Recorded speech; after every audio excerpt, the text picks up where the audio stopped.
Okey geng, aku baru sampai bandar ni.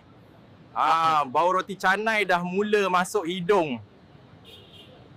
Biasa orang tarik roti, aku tarik sampai langit. Tapi susah juga, tangan berbulu ni melekat tu. Korang ingat Bigfoot tak reti minum teh tarik ke? Ni. Sedap woi. Orang KL makan roti canai biasa je, aku makan terus 3 keping sekali. Cicah kuah dal, kari, sambak. Combo maut beb. Ingatkan sauna. Rupanya facial. Dah lah bulu tebal tak load.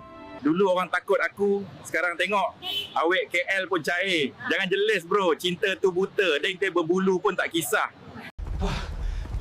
Aduh. Aku cuma nak parking jap je. Kenapa semua nak kejar? Bro, bateri GoPro ni cepat betul habis.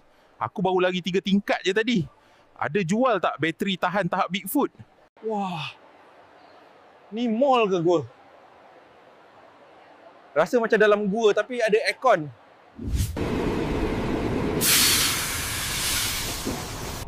Excuse me sikit, Bigfoot nak pegang tiang. Jangan risau, tak gigit. Awak ni macam nasi lemak, makin tengok makin rindu. Tapi jangan risau, saya tak makan orang, saya makan hati je bila awak tak balas senyuman saya. Bukan Spiderman je boleh. Bigfoot pun power kalau terdesak. Korang panggil bomba? Tak perlu. Bigfoot pun boleh tolong. Tapi tolong jangan gigit aku balik ya. Ni bau betul lah ni. Grab food paling laju, paling berbulu.